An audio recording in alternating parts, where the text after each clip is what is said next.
கர்த்தர் அதிசயங்களை செய்கிறார். ஊழியங்கள் வழங்கும் ஜீவ வார்த்தை. இயேசப்பா நல்லவர், அவர் பெரியவர்.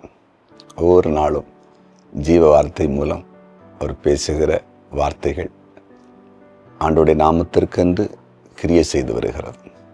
ஆண்டவர் வசனத்தை உறுதிப்படுத்துகிறவர், வசனத்தை அனுப்பி குணமாக்குகிற தேவன். இந்த நாளிலும் அவர் உங்களுக்காய் அனுப்புகிற வசனத்தை உங்கள் வாழ்க்கையில் நிறைவேற்றுவார். சோர்ந்து போகாதீங்க, நம்பிக்கையோடு இருங்க. இந்த நாள் அற்புத நாள்.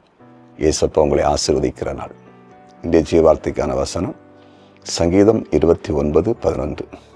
கர்த்தர் தமது ஜனத்திற்கு பலன் கொடுப்பார், கர்த்தர் தமது ஜனத்திற்கு சமாதான அருளி அவர்களை ஆசீர்வதிப்பார். கர்த்தர் தமது ஜனத்திற்கு சமாதான அருளி அவர்களை ஆசீர்வதிப்பார். எவ்வளவு அருமையான ஒரு வாக்கு தத்துவம். சமாதானம் அருள்வாரா, ஆசீர்வதிப்பாராம். சமாதானம் எவ்வளோ முக்கியமானது. இன்றைக்கி அநேகர் சமாதானம் இல்லாமல் இருக்கிறாங்கல்ல.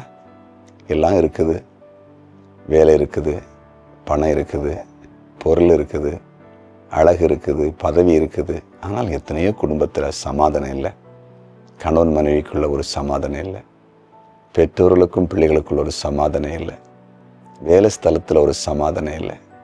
இன்னும் குறிப்பாக தொழில் வியாபாரம் செய்கிறாங்க, அங்கே சில போராட்டங்கள், சமாதானம் இல்லை.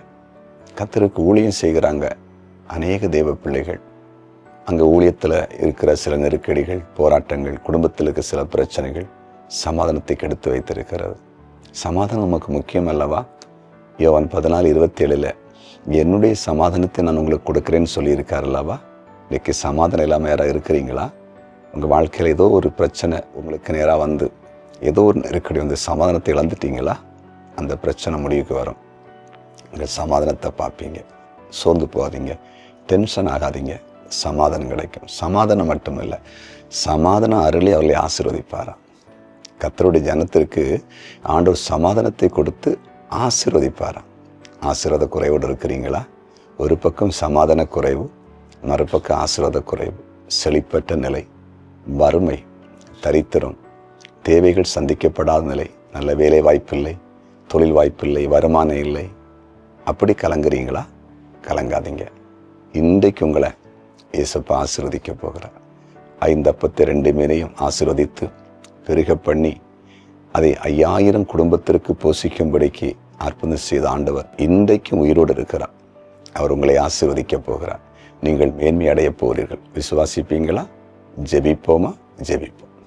சமாதானத்தை அருளி ஆசீர்வதிக்கிற தெய்வமே, யாரெல்லாம் சமாதானம் இல்லாமல் இருக்கிறாங்களோ அவர்களுக்கு நீர் சமாதானத்தை கொடுக்கும்படிக்கு உம்முடைய ஊழியக்காரன் மன்றாடுகிறேன்.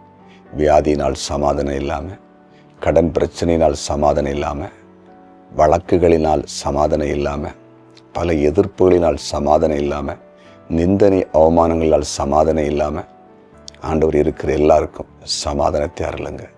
அதே போல் யாரெல்லாம் ஆசீர்வாத குறைவோடு இருக்கிறாங்களோ, வாழ்க்கையில் எந்தவித முன்னேற்றமே இல்லாமல், எவ்வளோ முயற்சி பண்ணியும் வாழ்க்கையில் மேன்மைகளை காண முடியாமல் யார் இருக்கிறாங்களோ அவர்களை ஆசீர்வதித்து நீர் மேன்மைப்படுத்தும்படிக்கு உம்முடைய ஊழியக்காரன் மனதார ஜெபிக்கிறேன். குறிப்பாக இன்றைக்கு பிறந்த நாளை காண்கிற ஒவ்வொருவரையும் இயேசுவின் நாமத்தில் ஆசீர்வதிக்கிறேன். திருமண நாளை காண்கிற குடும்பங்களை வாழ்த்தி ஆசீர்வதிக்கிறேன். ஆசீர்வாதமாக இருக்கட்டும். இந்த நாளில் குறிப்பாக கமெண்ட் செக்ஷனில் ஜெப குறிப்புகளை அனுப்புகிறேன். ஒவ்வொருவருக்கும் இயேசுவின் நாமத்தில் அற்புதங்கள் நடக்கட்டும் என்று ஜெபிக்கிறோம். நீர் அப்படி செய்தீர். நன்றி. இயேசுவின் நாமத்தில் பிதாவே, ஆமென்.